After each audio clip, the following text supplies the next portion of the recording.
Hey guys, Mark Holmes here, and as always, thank you guys for watching, commenting, subscribing, and being part of the Joe Boo Sports Report. Without you guys, this literally does not work. All right, I'm here actually doing some work and stuff, taking up the old floor so we put down a new one. I thought I was going to be here tonight, working late and stuff, but the good news is Simba is okay, and he is going to need to get picked up and taken home tonight. So we just got here about an hour ago. We're gonna have to leave here in about 2.5 hours. So we're gonna bust the hump, try and get as much done as we can, and then go grab the dog and head back home. So that's not why you tuned in, because you tuned in because of the title.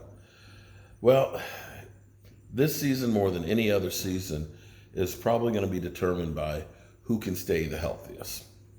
And we just have breaking news that Awuzie is out several weeks with a pulled hamstring. Ouch. Not what you want to have happen just before you start to get ready to take on Russell Wilson and the Seattle Seahawks. But this season, more than any other season, is going to be the battle of attrition. And it's going to be who you can have healthy without having the preseason. And this is where the NFL and the NFLPA got together. They got their agreements for them to all make more money. And the NFL kind of went through and said, hey, here's what we're going to do. We want 17 games. 17 games. So what we're going to do for you guys is we're going to reduce the amount of preseason games, and we're also going to go through and we're going to reduce the amount of practices. We're going to shorten the off season. I think this is half the problem with all of these guys. Now, I know this year is a special year because of COVID. We all understand that COVID is a mother humper, and that changed everything for everyone. But they may need to look at, it's too late. There's already an agreement.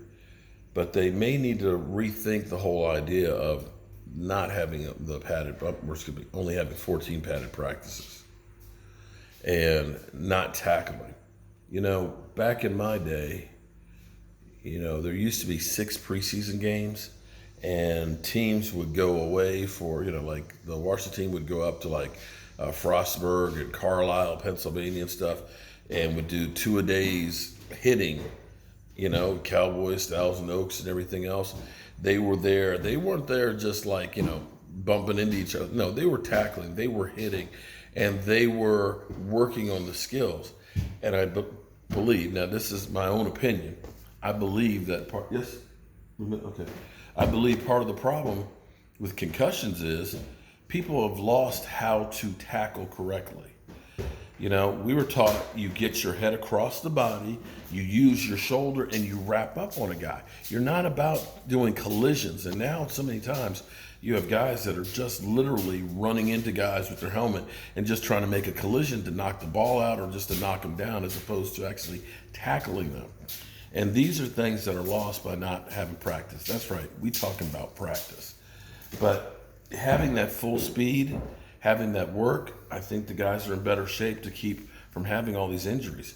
It's getting to be ridiculous that by the time the season's over with, they might be calling up me and Michael. Mike? They might be. I'm not playing football. We go right ahead now. Well, Woozie's now out for several weeks, pulled hamstring. Doesn't surprise me. What do you mean it doesn't surprise you? With all the injuries, it doesn't surprise me. Yeah. That's why they should have said, okay, we're going to take an extra month or two, and then we'll have a proper off season. Well, a couple of preseason games, and then start the season. This is the NFL's fault. They can't. No, NFL and NFLPA both. Well, yeah. All have fault for this. For saying, oh, we're not going to do at least. Well, see, but see, they're not worried about it though, because you know why? It doesn't matter who's out there playing. We're still watching. The Dallas Cowboys, their 2 games have been 2 of the most watched television this year. So it doesn't matter. The game still goes on with the players or without them. I mean, think about it.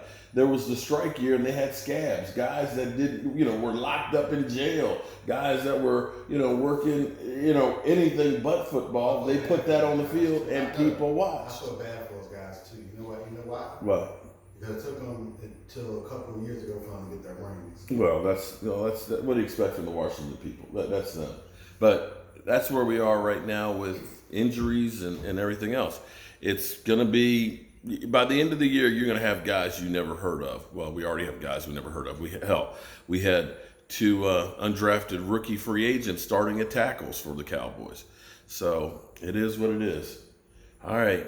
Well, it won't take you long to get those lights and the smoke detectors in. Well, I'll probably have the rest of this pulled up within the next hour or so. But we'll get this stuff to the dump, and then we'll go pick up the other form. So we're going to be driving back up the road today and then driving back down here tomorrow. That's a long commute, 130 miles. Wow. All right. You're up to date with all that is the Dallas Cowboys.